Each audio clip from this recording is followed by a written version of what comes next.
At my son's wedding, I noticed my name tag said, kitchen guest. Everyone else had theirs printed in gold. I smiled, pretending not to notice, and walked toward the sound of music and laughter.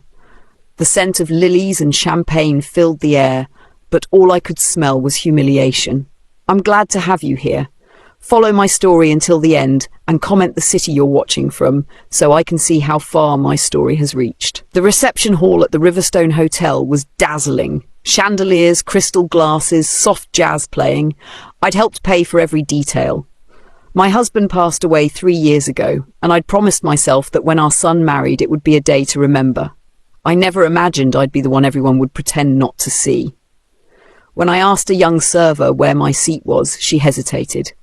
"Mrs. Thompson, you're assigned in the kitchen area," she said quietly, eyes flicking toward the ballroom doors. For a moment, I thought I'd misheard. "The kitchen?"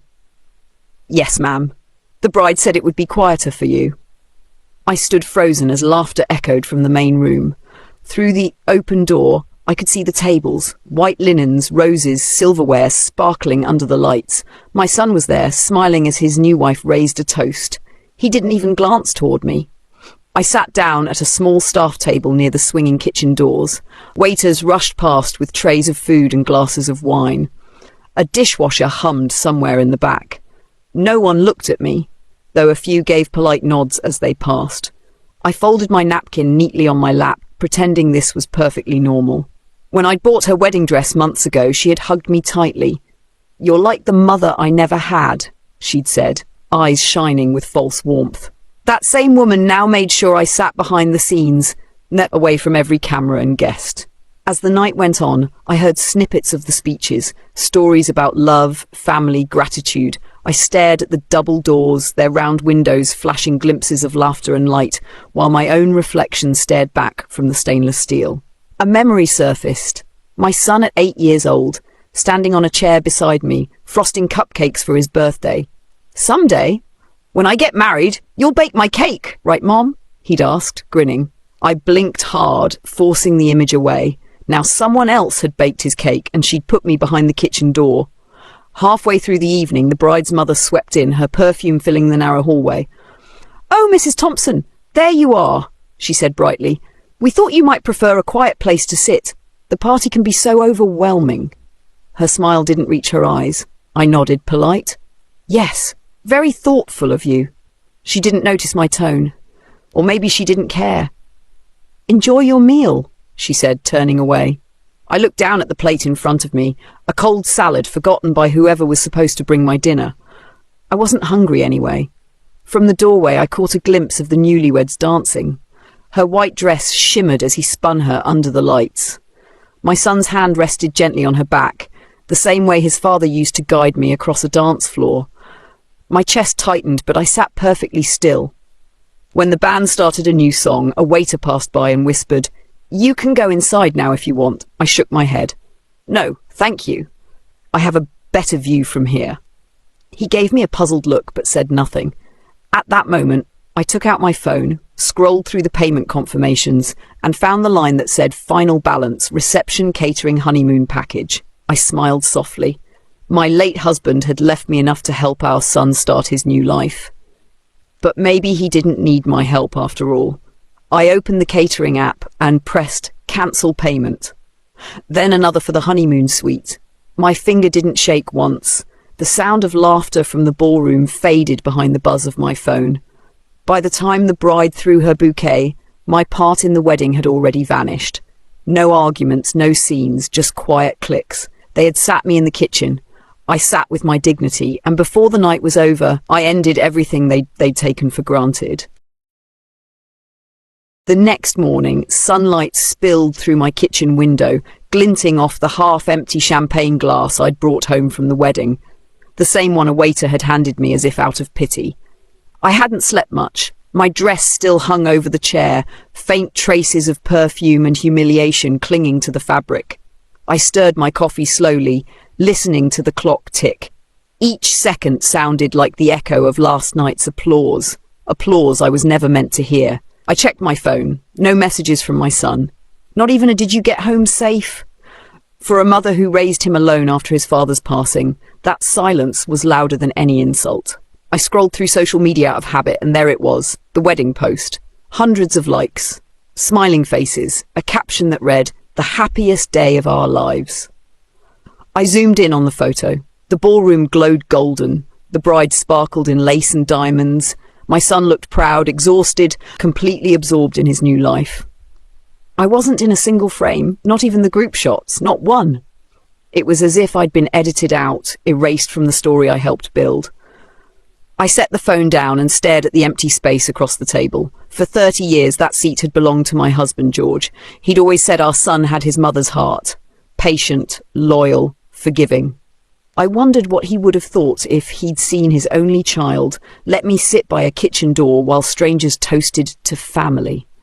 The refrigerator hummed softly. A breeze stirred the lace curtains. The house was quiet, too quiet, like it was holding its breath, waiting for me to break down. But I didn't cry. Tears had never changed anyone's conscience. Instead, I opened my notebook, the one where I'd written every expense for the wedding. Flowers, cake, band, photographer, venue, deposit. Each line was a reminder of how much I'd given. Not just in money, but in faith. Faith that this family I helped create would one day protect me the way I had protected them. Around noon, my phone finally rang. My son's name flashed on the screen. For a second, my heart jumped, the way it always did when he called.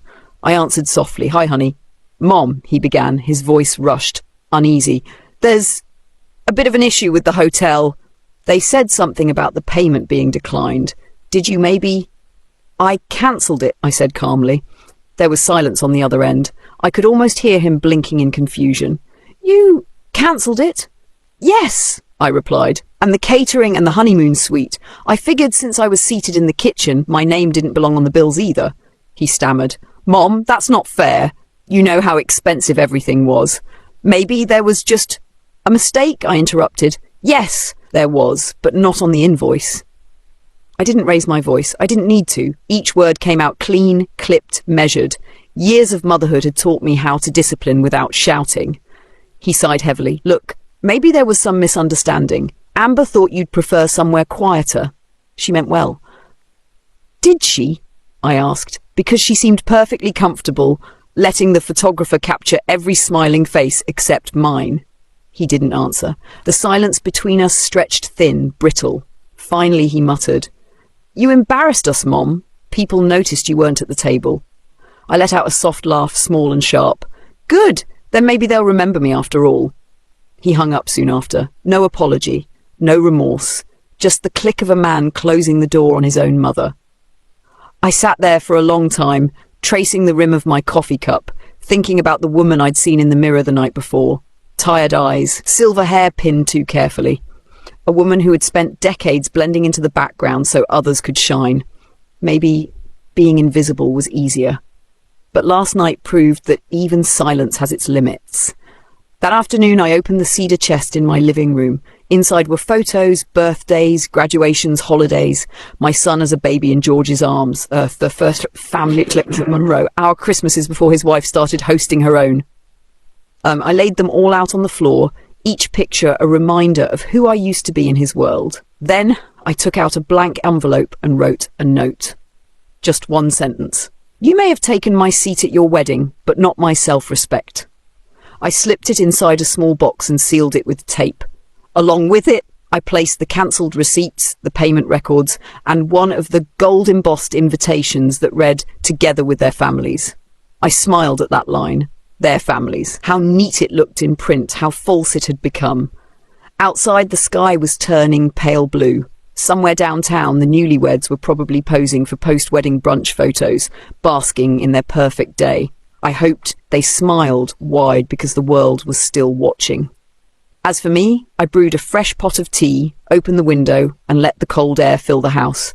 I wasn't angry anymore, just clear. Clear about where I stood, not in the kitchen, not behind a door, but right in the quiet centre of my own peace. The following week, the silence between us became a wall. My son didn't call again, and I didn't reach out either. The house settled into a strange rhythm. Quiet, but not lonely. I cooked small meals for one, watered the plants, and listened to the radio instead of the news. Every so often I'd glance at the wedding invitation still sitting on the counter, its gold edges curling slightly from spilled coffee. I couldn't bring myself to throw it away yet. On Wednesday morning, there was a knock on the door. Through the glass I saw her, Amber, the bride. Her perfect blonde hair was tied back and she wore a cream coat, the kind that made her look like she'd just stepped out of a magazine. For a second, I considered not opening the door, pretending I wasn't home. But curiosity won. I unlocked it slowly. "Mrs. Thompson," she said, her tone light but careful. "Can we talk?" I nodded and stepped aside. She walked in, glancing around as if she expected to find the cameras still rolling. "You have such a cosy place," she murmured, touching the framed photo of George on the mantel. "It's so quaint." I motioned toward the sofa. "Have a seat." She perched on the edge, legs crossed, hands folded. "I wanted to come by because there's been a bit of tension," she began. "Wade told me about the payments, and I just wanted to clear the air." "Go ahead," I said quietly. She hesitated, her smile tightening. "I know the seating situation at the wedding wasn't ideal, but there was a mix-up. The planner must have assigned me to the kitchen," I interrupted softly. Colour crept up her neck. "It wasn't like that. We thought maybe you'd want somewhere quieter, away from the noise. You seemed tired." I met her gaze and held it until she looked away. "I was tired," I said. "Tired of being treated like an afterthought." She shifted uncomfortably. "I just hope we can move forward. Wade and I are starting our new life, and it would mean a lot if you could be supportive." I smiled faintly. "Supportive," I repeated. "You mean financially?" Her face froze. She hadn't expected that. "No, I didn't." I leaned forward slightly. "Amber, I've been supportive since the day you joined this family. I paid for your wedding, your honeymoon, even the dress you wore when you decided I wasn't fit to sit among my own guests. So forgive me if I need some time to redefine what support means." For a moment, neither of us spoke. The clock ticked in the background, sharp and steady. She finally stood, smoothing her coat. "I didn't come here for a fight," she said. "Good," I replied, "because you wouldn't win." Her lips parted, but no words came. She turned toward the door, muttering something about misunderstandings and letting things go. I followed her out to the porch. The November air was cool, crisp enough to sting. Before she reached her car, I said quietly, "Amber." She turned. "Next time you host a celebration," I said, "make sure the people you step on aren't the ones holding the floor up." She didn't reply, just got in the car and drove away. When the sound of her engine faded, I closed the door and exhaled. My hands were steady. No trembling, no anger. Just calm. The kind that comes when you've finally stopped asking to be understood.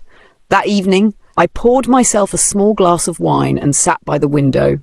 Across the street, my neighbours' kids were decorating for Christmas, stringing lights and laughing.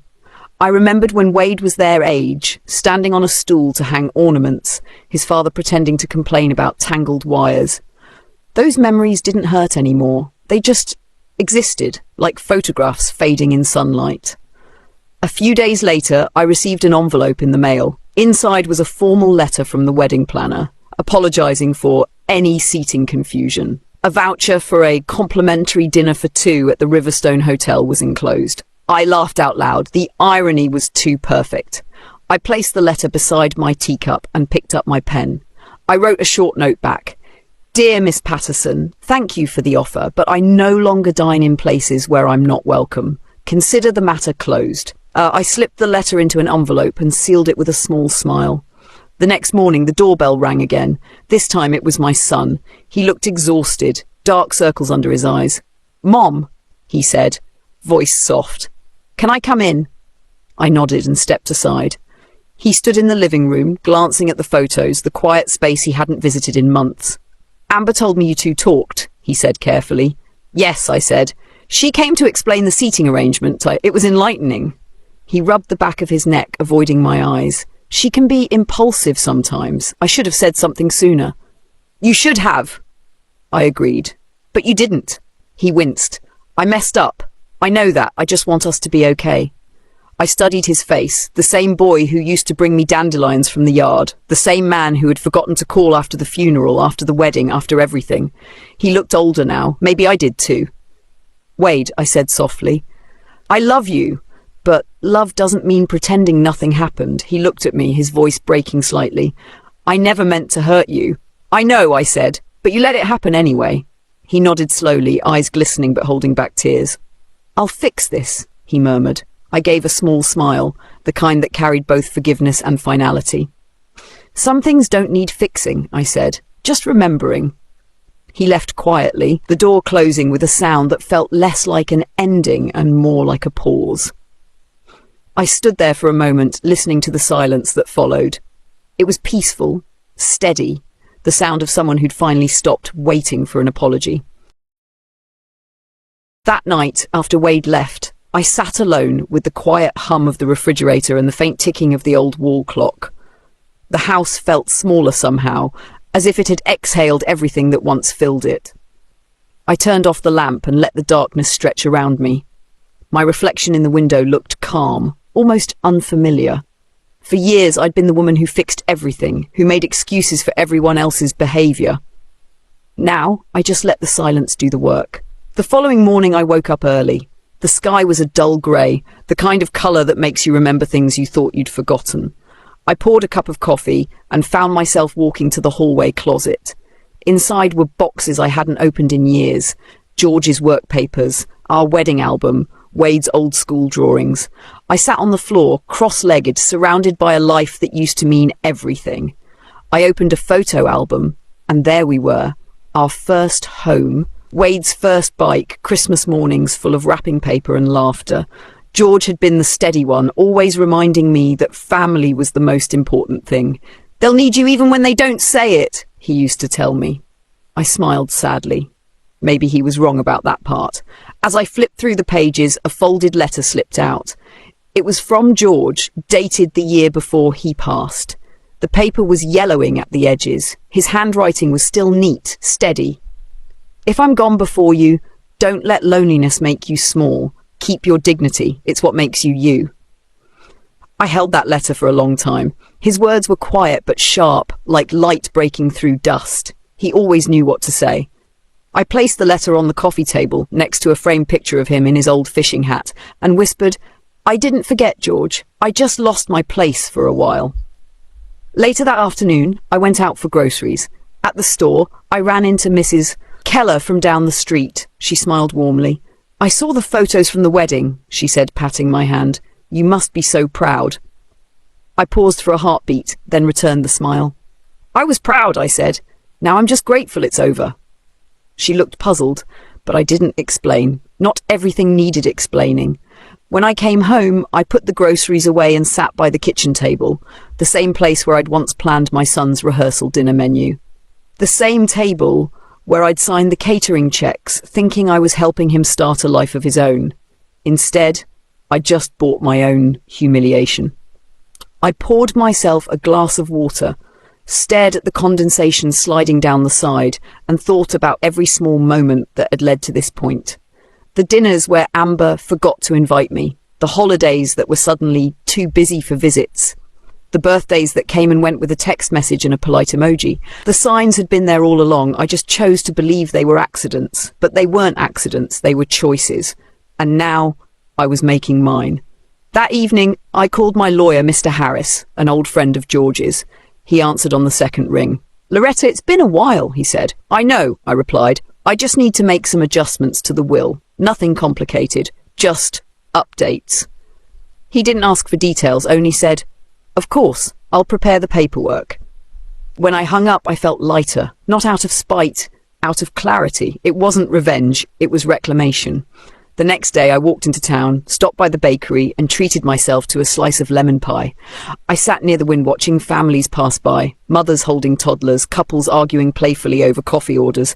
For the first time in a long time I didn't feel invisible, just separate, free. Halfway through my pie, a young woman at the next table smiled at me. You were at the Riverstone wedding last week, right? My cousin worked the event. She said you were so elegant. I blinked, a little taken aback. She said that? Yes, the girl nodded. She told me how calm you looked even when things went wrong. She said everyone in the kitchen kept talking about how classy you were. I laughed softly. Well, I said, I suppose I was in the right place then. On the way home, the air smelled of rain.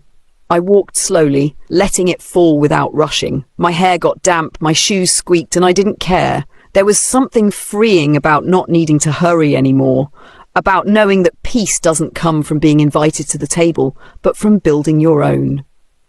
When I reached the house, the mailbox was full. Inside were letters, thank you notes from the wedding guests, most of them addressed to Mr. and Mrs. Wade Thompson. I left them unopened on the counter. They weren't mine to read. That night I sat by the fireplace with George's letter beside me. The flames flickered softly, casting shadows across the room. I whispered his words again under my breath. Keep your dignity.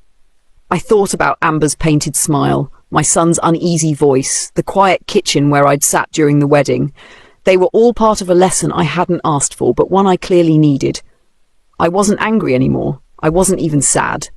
Just awake to the fact that I could walk through a storm, lose everything familiar, and still come out standing. I leaned back in the chair, eyes half closed, listening to the soft crackle of the fire. Somewhere deep inside, I could almost hear George's voice, steady, proud, and just a little amused. You did fine, Loretta, it seemed to say. You finally learned when to stop fixing what's already broken.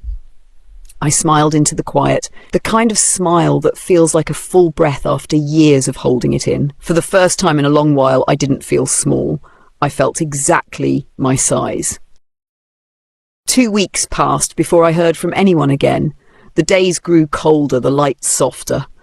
I'd gotten used to the sound of quiet, of the kettle hissing, the clock ticking, the creak of the porch when the wind came through. One morning, as I sat by the window reading George's old gardening notes, I saw a small figure walking up the path. It was Emma, my granddaughter. She couldn't have been more than 10, bundled in a puffy pink jacket and clutching a paper bag. When I opened the door, she smiled shyly. Mom said I could visit, she whispered. It was the first warmth I'd felt in weeks. Come in, sweetheart, I said, kneeling to hug her. She smelled like shampoo and crayons. I made cookies, she said, holding up the bag. Dad said you like oatmeal raisin. We sat in the kitchen, steam rising from 2 cups of cocoa. Her legs swung from the chair, heels tapping the rung. She looked around, curious. It's so quiet here, she said. It's peaceful, I replied. Sometimes quiet is a good thing. She nodded, biting a cookie. Mom said you were mad about the wedding, I smiled faintly. No, I wasn't mad, just disappointed. She tilted her head. Did you not like the food? I laughed softly. Something like that. For a moment, we just sat there, the clock ticking between us. Then she leaned closer, lowering her voice. Dad said you helped pay for everything. Is that true?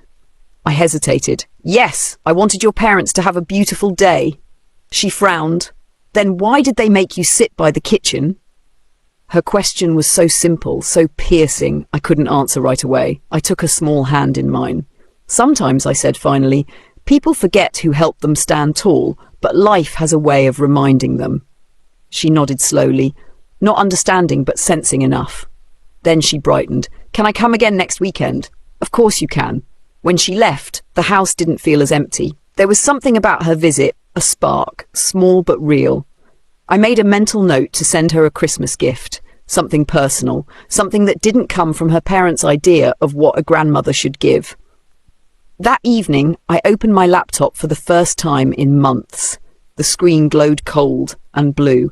I logged into my account and saw dozens of unread messages from the wedding vendors, receipts, invoices, reminders.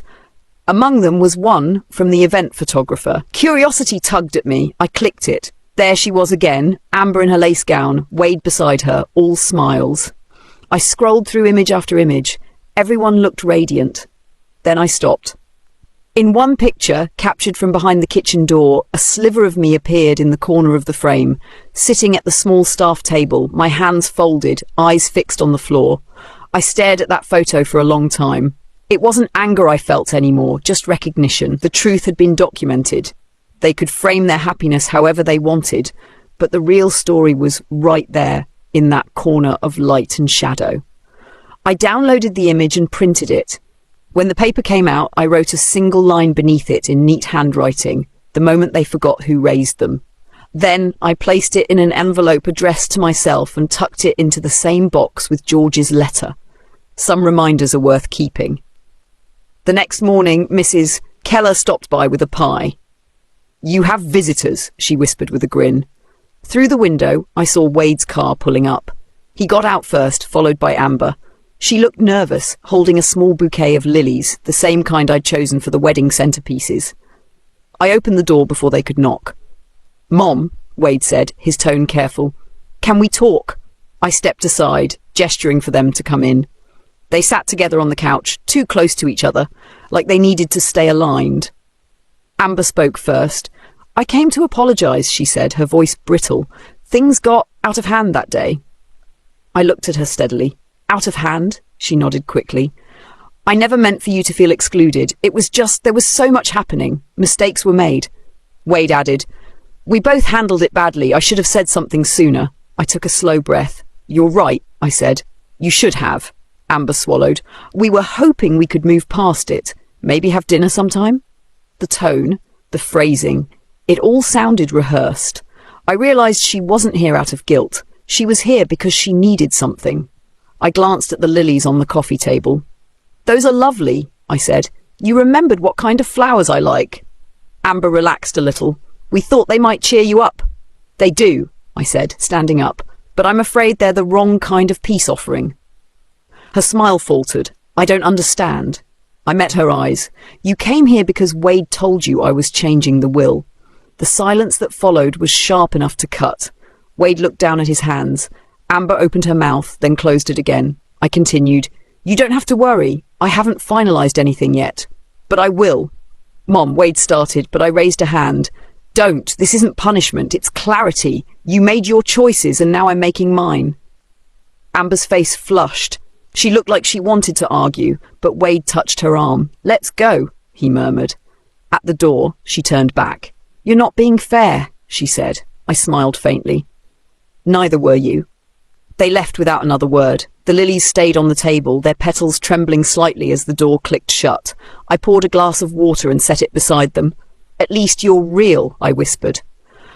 Outside, the sun dipped low, bathing the living room in a soft amber glow.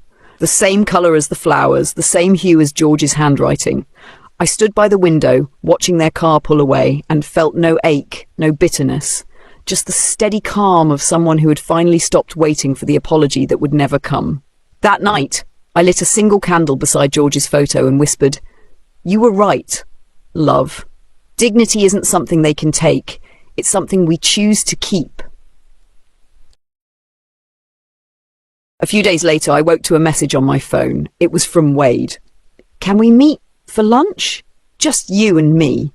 The words felt cautious, almost childlike. I stared at them for a long time before replying. 1 o'clock, the diner on Maple.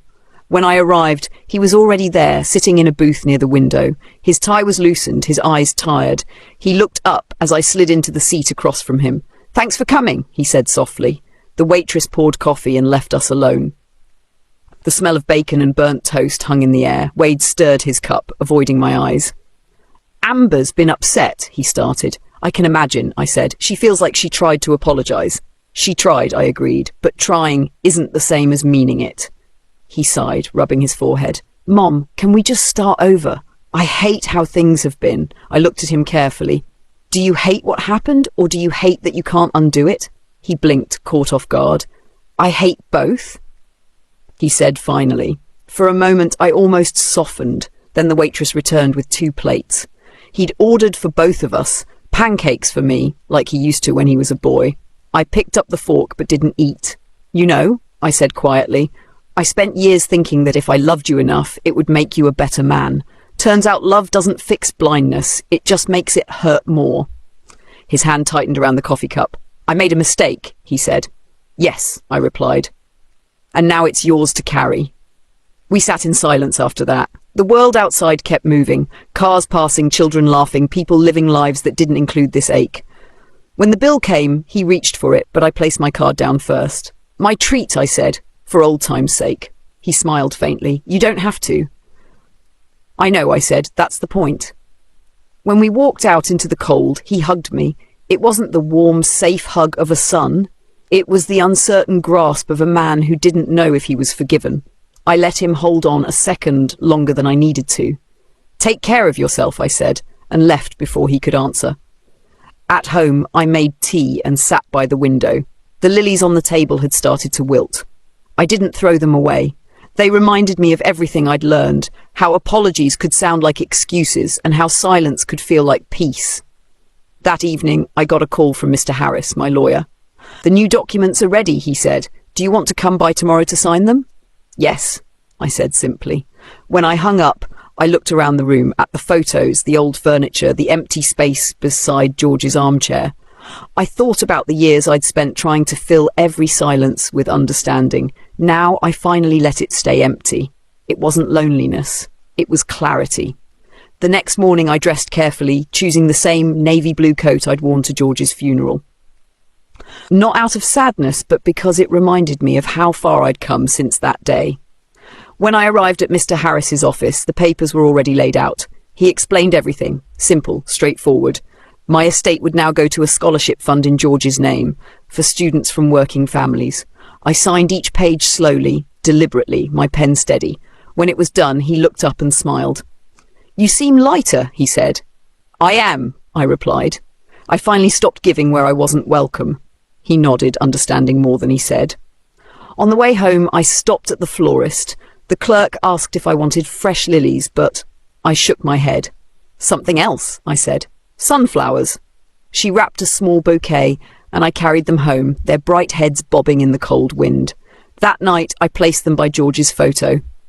"You'd laugh if you saw me now," I whispered. "You always said I was too soft." The fire crackled quietly. Outside, the neighborhood lights shimmered across the snow. I thought about Wade, about the way he used to fall asleep on my shoulder during long car rides, about the boy who once believed his mother could fix everything. I hoped in time he'd remember that version of us before pride and silence took over. The phone rang again. This time it wasn't him. It was Mrs. Keller. "Loretta, dear," she said, "the community centre's looking for volunteers for the holiday dinner. They could use someone with your touch." For a moment I hesitated. Then I smiled. "Tell them I'll bring dessert." When the evening came, I stood in the crowded hall, the air full of cinnamon and laughter. People moved around me, setting tables, stirring pots. Someone handed me an apron, and without thinking, I tied it on. A little boy ran up to me with a cookie in his hand. "Are you somebody's grandma?" he asked. I bent down, smiling. "I guess I could be," I said. He grinned and ran off. The noise, the warmth, the chaos, it all felt alive again. I didn't belong to their family, but I belonged here, in this room full of strangers who didn't know my story and didn't need to. When I walked home later that night, the air was crisp and the moon hung low above the rooftops. My hands smelled faintly of sugar and butter. I passed by Wade's street on the way back. His house was dark except for a single light in the window. I paused for a moment, then kept walking. By the time I reached my porch, I felt the first flakes of snow on my coat. I brushed them away gently and smiled. Some things melt quickly, others stay, settle, and change the shape of everything they touch. I unlocked the door, stepped inside, and whispered into the quiet, "I'm home." The following morning, I woke to the smell of coffee and the faint hum of the heater. Snow had covered the porch overnight, soft and clean, erasing the footprints from the night before. I stood by the window, watching the neighborhood come to life. Children dragging sleds, dogs barking in the distance, smoke curling up from chimneys. It was the kind of morning George used to love. I brewed another pot and sat at the kitchen table, my notebook open beside me. The to-do list for the holiday dinner was neatly written. Apple pie, cranberry cake, rolls. The simplicity of it all felt grounding. I wasn't planning anyone else's celebration this time, just helping strangers share a warm meal. The doorbell rang mid-morning. When I opened it, I found a delivery driver holding a small brown box. "For Mrs. Thompson," he said. "No return address." I thanked him and carried it to the counter. Inside was a snow globe, the kind sold in souvenir shops. A bride and groom stood frozen inside, surrounded by glittering flakes. A note rested beneath it. "I'm sorry, Wade." I turned the globe in my hands, watching the fake snow swirl around the tiny figures. For a moment I saw us in there, him as the boy holding my hand, me as the mother trying to protect him from the world. Then the flakes settled and the figures were still again. I placed it gently on the shelf beside George's photo. Some apologies didn't need answers. That afternoon, I bundled up and walked to the community centre. The halls buzzed with laughter and clinking dishes. Mrs. Keller waved from the far end. "Loretta, there you are," she called. "The kids are asking for the pie lady again." I smiled, tying on my apron. The kitchen smelled of cinnamon, butter, and roasted turkey. Volunteers moved around me, setting up trays and folding napkins. A young man beside me was chopping apples. "You're Mrs. Keller's friend, right?" he asked. "She said you used to be a teacher." I laughed softly. "Not officially," I said, "but I've taught a few lessons in my time." He grinned. "You seem calm. Everyone else is running around." "I've had enough chaos for one lifetime," I replied. The laughter, the bustle, it filled the room with warmth I hadn't felt in years. For the first time since the wedding, I felt useful again, not out of obligation, but by choice. After the last dish was served, I slipped outside for air. The sun was low, painting the snow in shades of gold. Across the parking lot, I saw a familiar figure standing near a car. Wade. He was holding a wrapped box in his hands. When he noticed me, he hesitated, then walked over slowly. "Hi, Mom," he said, voice cautious. I nodded. "Hello, Wade." "I didn't mean to intrude," he said. "Mrs. Keller told me you'd be here." "That's all right," I replied. "What brings you out in this cold?" He held out the box. "It's for you, a late Christmas gift." I looked at it but didn't take it yet. "You didn't have to." "I know," he said quietly, "but I wanted to." I finally accepted it. Inside was a framed photograph, me and George, taken years ago at Wade's high school graduation. We were laughing at something off camera, unaware someone had captured the moment. "I found it in the old albums," he said. "You looked happy there." "I was," I said softly. He looked at me for a long moment, his breath visible in the cold. "Mom, I've been thinking a lot about what you said, about choices. You were right. I let things happen because it was easier than facing them." I didn't respond. He continued. "Amber's been different lately, quieter. I think she realised what she did too. Maybe too late, but still." The wind rustled between us. I could see the boy in him again, the one who used to run through the yard barefoot, calling for me when he fell. I almost reached out, but instead I folded my arms against the cold. "You can't change the past, Wade," I said gently. "You can only live differently from now on." He nodded. "I want to try." "Good," I said. "Then start by being kind to the people who feed your soul, not your pride." He smiled weakly. "You always did know how to end a conversation." "Practice," I said. He laughed softly, then grew quiet again. "Can I come by for dinner sometime?" I hesitated, then gave a small nod. "When you're ready to visit as my son, not as my apology." He looked down, understanding. "I'll call you soon," he said, and turned back toward his car. I watched until the taillights disappeared down the street. When I returned inside, Mrs. Keller handed me my coat. "Everything all right?" she asked. "Yes," I said. "Everything's finally all right." That night, I placed the framed photo on the mantel beside George's letter. The snow globe caught the firelight, glittering like stars. I poured myself a cup of tea and sat in the armchair, listening to the faint hum of the heater. The world outside was still, wrapped in winter. For years, I'd measured love by how much I gave. Now I understood that love could also mean knowing when to stop giving, when to protect the small, quiet part of yourself that no one else could see. I leaned back, closing my eyes as the snow kept falling. Somewhere in that steady hush, I felt something ease inside me. Not forgiveness exactly, but peace, the kind that doesn't ask for anyone's permission. The next few days moved quietly, like pages turning in a book I already knew the ending to. Snow still covered the yard, the world muffled under white. I woke early, made tea, and spent the morning reading by the window. The air smelled faintly of pine from the candle I'd lit the night before. Peace had a sound now. It was the soft tick of the clock and the whisper of the wind through the trees. By Thursday, the phone started ringing again. Neighbours asking about the community dinner, church volunteers confirming next week's plans. I kept busy, grateful for the noise. In between calls, I noticed a small envelope slipped under the front door. The handwriting was unfamiliar but careful. From Amber. I opened it slowly. Inside was a folded note written in looping cursive. "Mrs. Thompson, I owe you an apology that words can't fix. I thought I knew what grace looked like, but I only learned it when you stopped speaking to me. I hope someday I can earn back a place in your life, even if it's just a small one." I stared at the note, then folded it neatly and placed it beside Wade's snow globe. For the first time, her words didn't sting. They just existed, like the last chapter of a story that no longer needed revisiting. That afternoon, I baked another batch of oatmeal cookies, Emma's favourite. The smell filled the house, warm and familiar.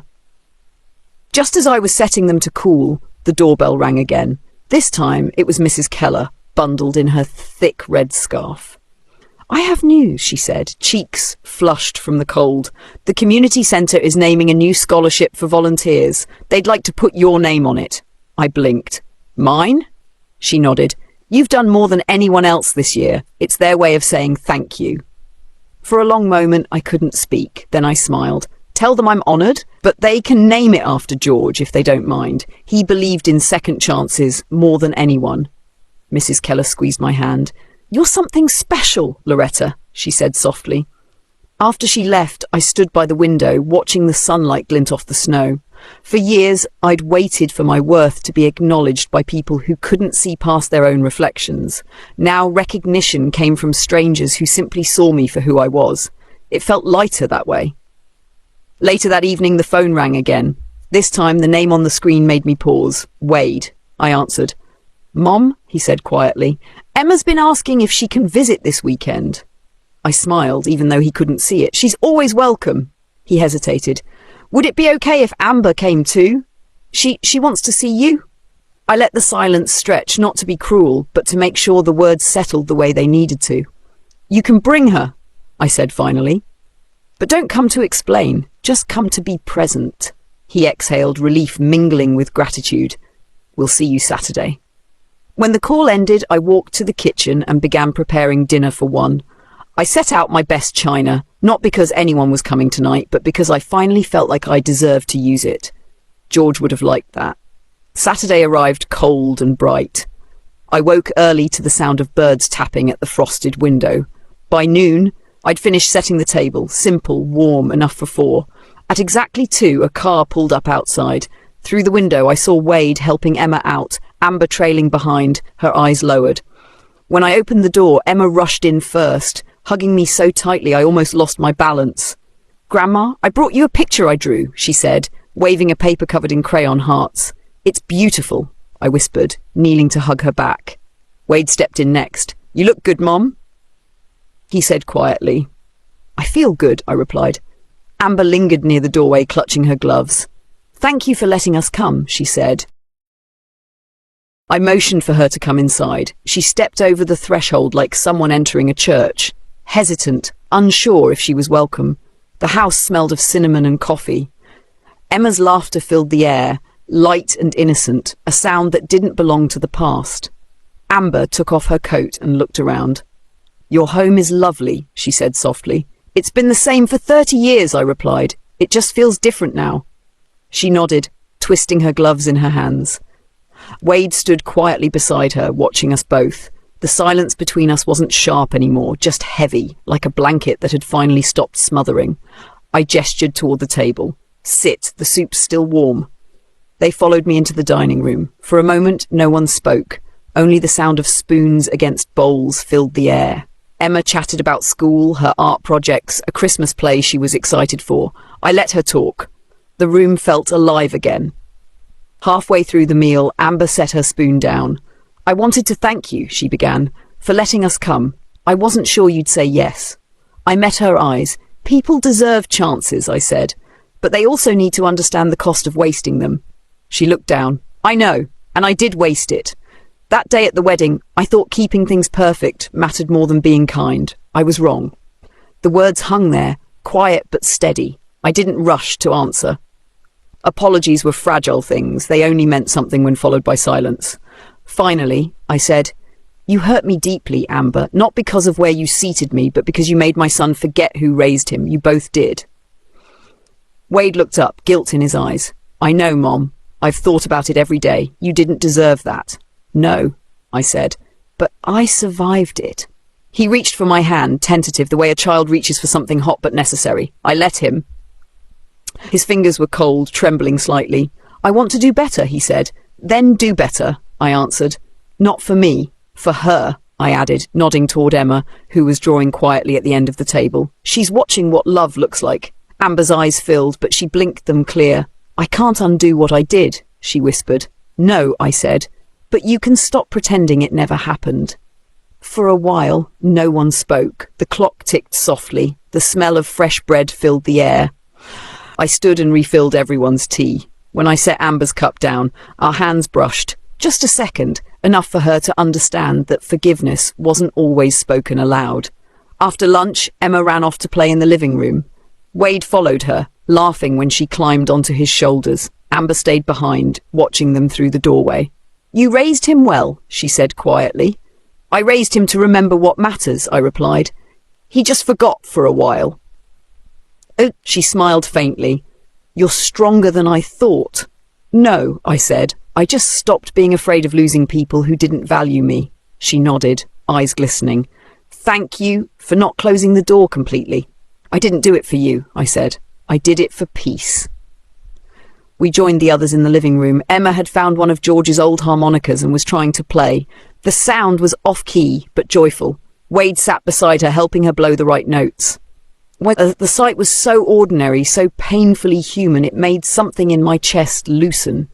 When the afternoon light began to fade, they gathered their coats. Emma hugged me tight. Can I come next week, Grandma? Of course, I said, kissing the top of her head. Bring your crayons. Amber stood by the door, holding the bouquet of wilted lilies she'd brought. I'll see you soon, she said. Take care, I replied. Wade lingered a moment longer. Mom, he said softly, I know things won't ever be the same, but thank you for letting us try. I smiled, small but real. Trying is all anyone can do. He hesitated, then leaned in and kissed my cheek, something he hadn't done in years. I didn't move, didn't speak, just let it happen. After they left, I stood by the window, watching the car disappear down the street. The sky had turned the colour of ash and rose. The house was quiet again, but it didn't feel empty anymore. I cleared the table slowly, folded the napkins and poured myself the last cup of tea.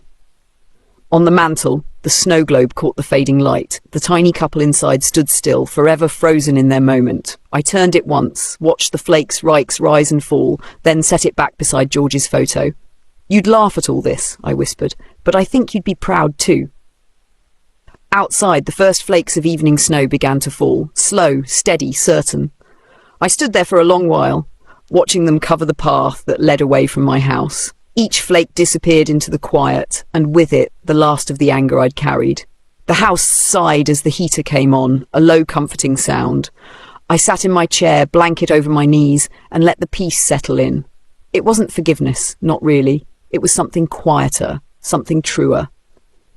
Sometimes dignity doesn't mean standing tall. Sometimes it means sitting still, letting time do the talking while you rest in your own strength.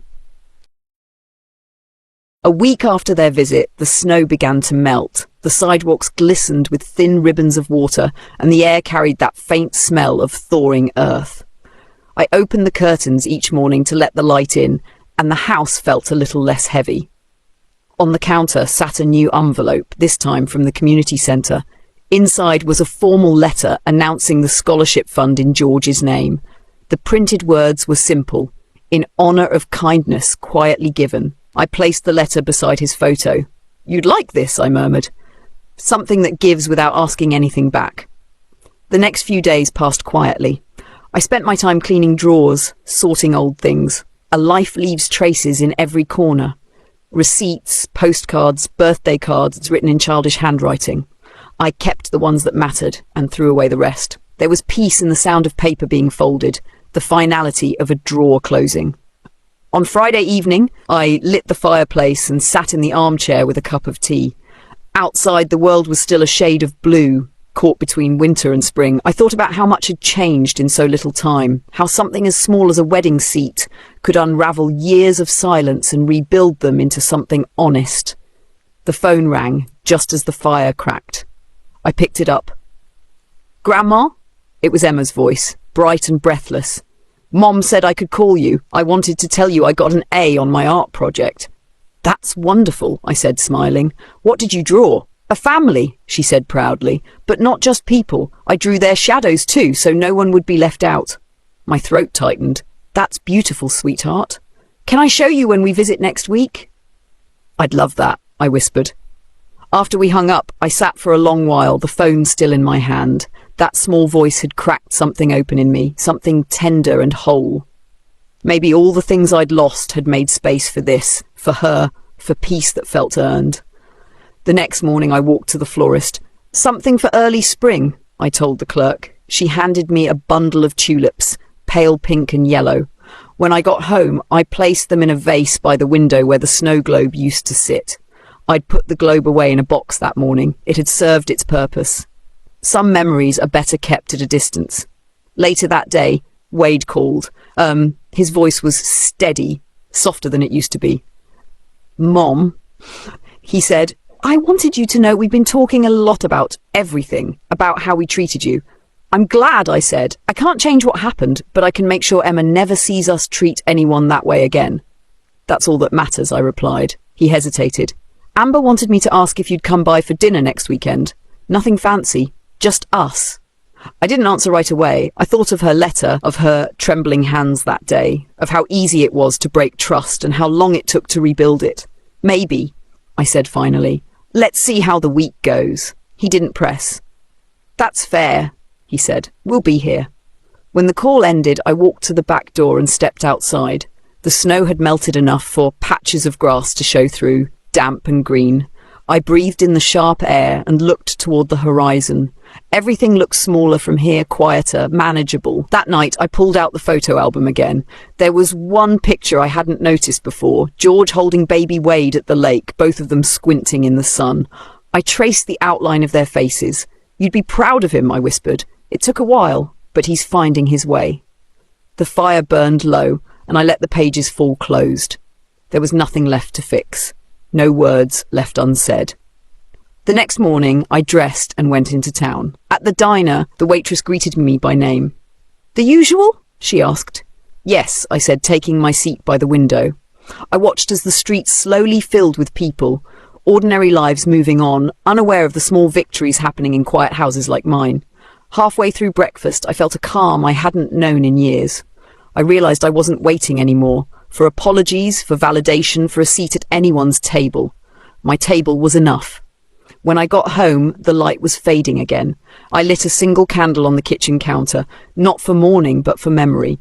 The flame flickered, soft and alive. I whispered into the stillness, "Thank you, George, for teaching me that silence doesn't mean surrender. It means strength."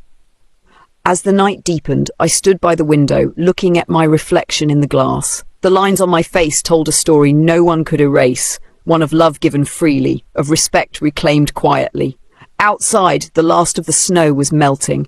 The path leading from my door was clear again. For the first time in a long while, I wasn't looking back. I was ready to step forward, steady, alone, and at peace. The following week came quietly, the kind that slips in without notice. The air was softer, the snow nearly gone. I spent the morning rearranging the kitchen, wiping down shelves, opening the window just enough to let in the faint smell of thawing soil. The sound of birds returned, tentative at first, then confident. That afternoon, a letter arrived from the community centre. The scholarship fund had officially launched. Inside was a photo from the ceremony. A small group of students, smiling as they held certificates under a banner that read the George Thompson Foundation for Quiet Acts of Kindness. I traced the printed words with my thumb and felt something shift deep inside. It wasn't pride exactly, it was peace with a purpose. Later that day, Wade called again. "Mom," he said, "I saw the announcement about Dad's scholarship." "That's incredible, he would have loved that." "He would have," I said simply. "We made a donation," he added. "Amber and I, for Emma in his memory." "That was thoughtful," I replied. He paused. "We wanted to come by this weekend. Just the three of us, no dinner, no agenda, just time." "All right," I said. Saturday arrived crisp and bright. The air smelled of wet leaves. I made a pot of stew, simple and warm. When they arrived, Emma burst through the door first, waving a small piece of paper. "Grandma, my drawing won first place at school." I knelt to see it.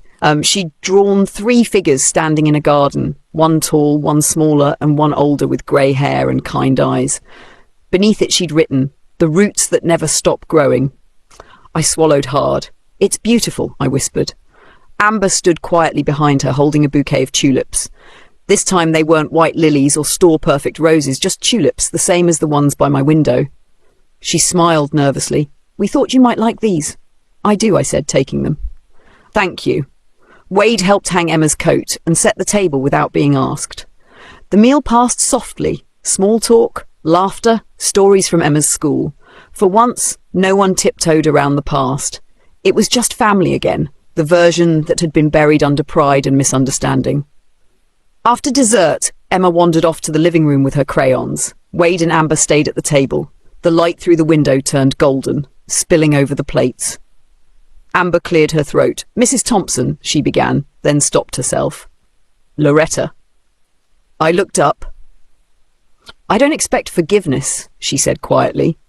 "But I wanted to tell you something. After the wedding, I told everyone you couldn't come to the reception because you were tired. I lied. I was embarrassed about what I did. I thought pretending would make it go away, but it didn't. Every time I looked at those pictures, I saw that empty chair." She looked down, twisting her napkin.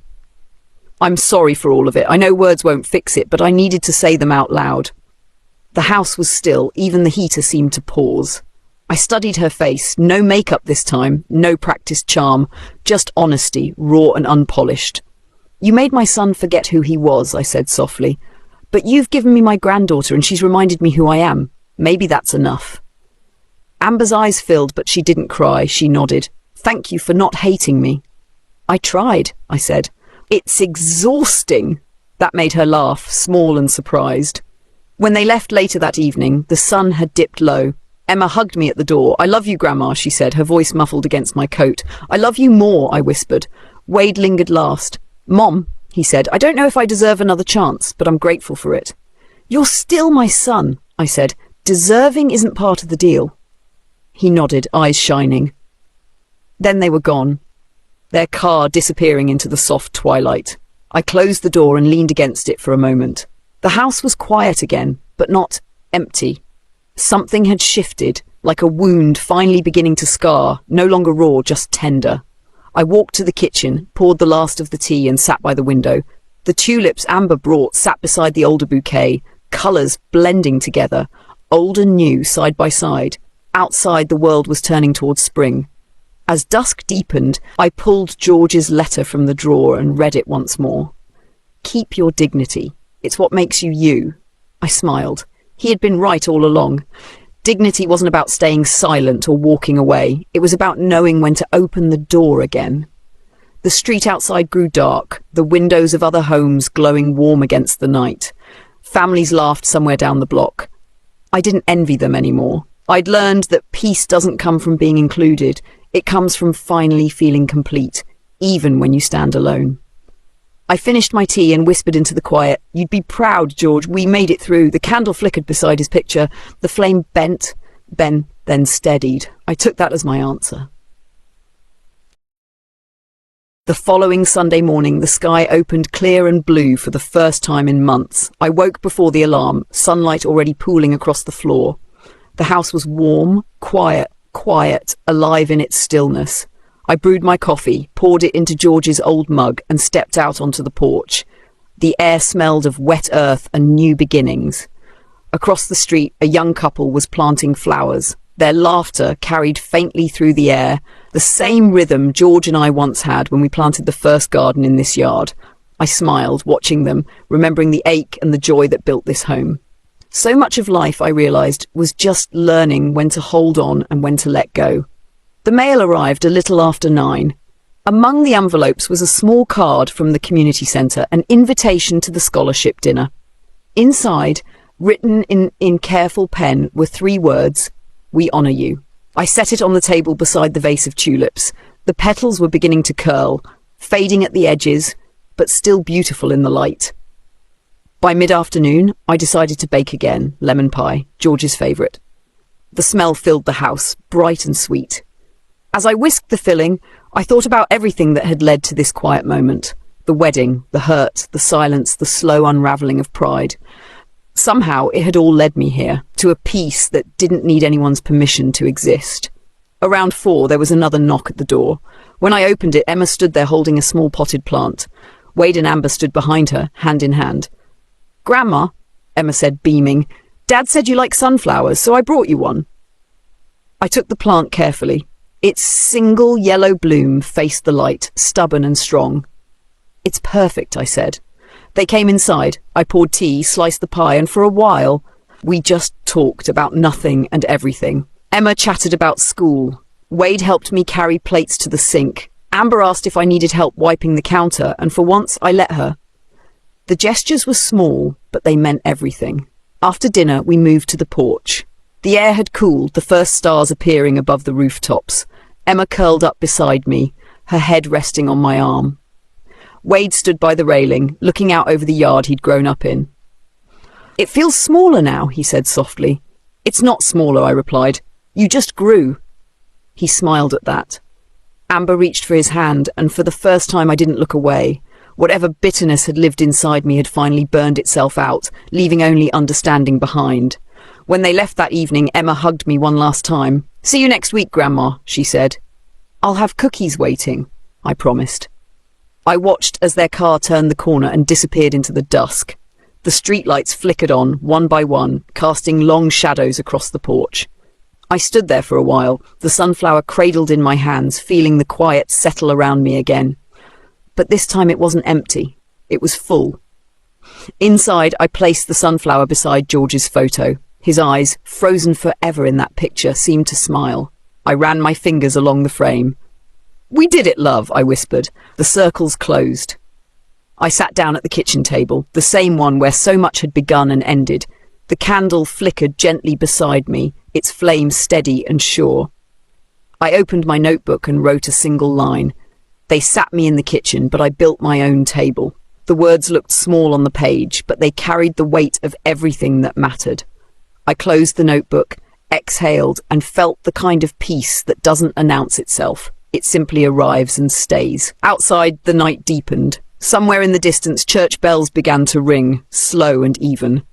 I turned off the lights and sat for one last moment in the glow of the fire. The years of noise and heartbreak had finally quieted. The hurt had turned into wisdom, the silence into strength. When I finally rose to go to bed, I glanced back at the sunflower, its petals still open toward the faint light. It reminded me of myself. Aged, a little weathered, but still reaching for warmth. I whispered into the room the same words I'd carried all these years. Keep your dignity. Then I smiled, closed the door behind me, and let the night hold me in its soft, unbroken calm.